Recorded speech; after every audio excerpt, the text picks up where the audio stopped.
Alors vous avez envoyé un certain nombre de dessins où on voit des garçons, des filles qui soulèvent des haltères. Et c'est pas ça la solution. Derrière toi. Alors d'abord tu vas donner la solution. Alors notre solution c'était ça.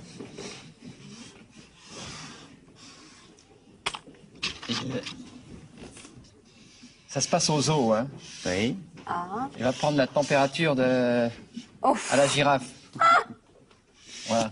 Je sais pas comment c'est fait une queue de girafe, monsieur, comme ça. Hein. Bon, ça Ça doit ressembler à ça à peu près. C'est un petit peu plus court. Oh. Vous avez de ces idées, maître Cabu, quand même. Non, il est lourd, alors le thermomètre, pourquoi? Qu'est-ce qu'il y a dedans? Bah, du mercure. Hommage à Cabu, notre Duduche préféré.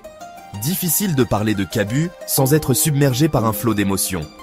Ce dessinateur de génie, cet homme engagé et ce critique de la société française à l'humour aussi acéré que tendre, a marqué plusieurs générations avec son trait inimitable et son esprit libertaire. Cabu, de son vrai nom Jean Cabut, est né le 13 janvier 1938 à Châlons-sur-Marne, aujourd'hui Châlons-en-Champagne.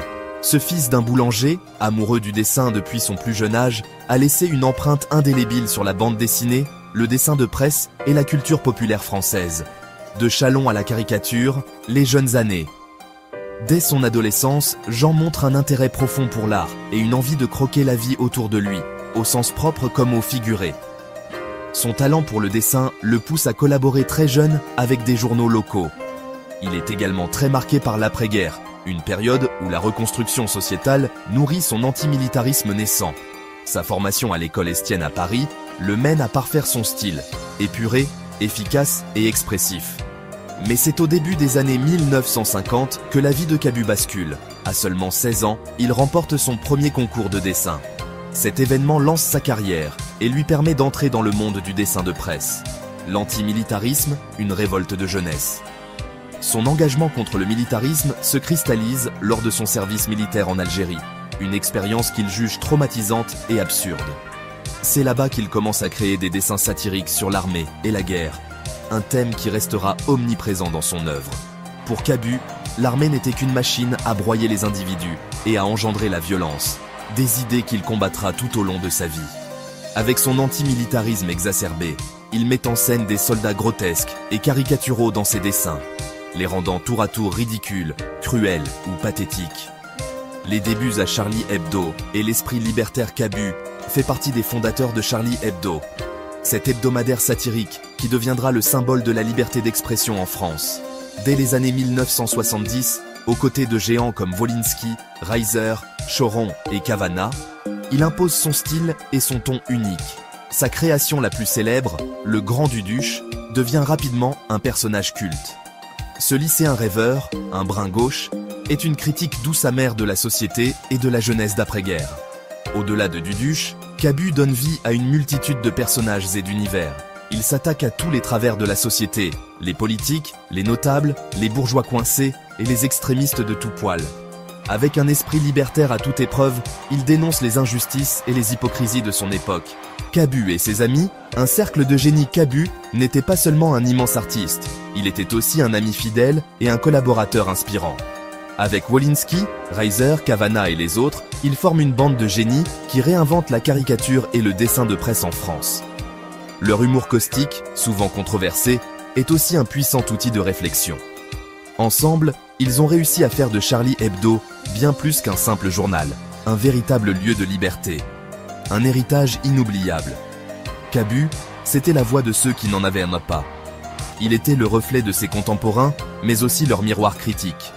Son trait, à la fois tendre et acéré, a su capter l'essence de la société française tout en la dépassant. En rendant hommage à Cabu, nous rendons hommage à un homme qui n'a jamais cessé de se battre pour ses idées avec humour, courage et humanité. Écrit à deux, entre tragédie personnelle et œuvres universelles. La vie de Cabu, aussi lumineuse soit-elle, a été marquée par des épreuves personnelles profondes. Son fils, Mano Solo, chanteur et poète de talent, est un symbole de cette complexité. Mano, avec sa voix écorchée et ses textes à fleur de peau, portait les marques d'une vie tourmentée. Victime d'une addiction et d'une santé fragile, il s'est battu contre ses démons intérieurs tout en offrant au monde des œuvres vibrantes de vérité et d'émotion. Sa mort en 2010 a été un coup dur pour Cabu, un père aimant qui a vu son fils succomber à une douleur que l'art ne pouvait totalement apaiser. Pourtant, Cabu a trouvé dans ce drame une raison de continuer à créer et à militer. Il a su transformer cette perte en un message d'espoir, celui de ne jamais cesser de lutter contre les travers qui mènent à de telles tragédies. Il nous rappelle que, même face aux drames les plus sombres, il est possible de trouver une lumière, une raison d'agir, une manière de faire mieux. Une conclusion porteuse d'espoir. Le 7 janvier 2015, Cabu a été fauché lors de l'attentat contre Charlie Hebdo, emportant avec lui un pan entier de la liberté d'expression en France. Mais son œuvre, tout comme son état d'esprit, continue de vivre en nous. Il nous laisse un héritage immense, celui de ne jamais baisser les bras face à l'injustice, de rire même des choses les plus graves, et de trouver dans l'art une manière de guérir, de résister et d'aimer. Cabu et Mano Solo nous rappellent que, malgré les drames, nous avons le pouvoir de changer les choses. Leur vie, aussi tragique qu'elle ait pu être par moments, est une ode à l'espoir et à la résilience. Et si nous écoutions ce message pour éviter que de telles tragédies ne se reproduisent? En nous souvenant de Cabu, nous honorons la mémoire d'un homme qui croyait en un monde meilleur, et nous nous engageons à poursuivre ce combat.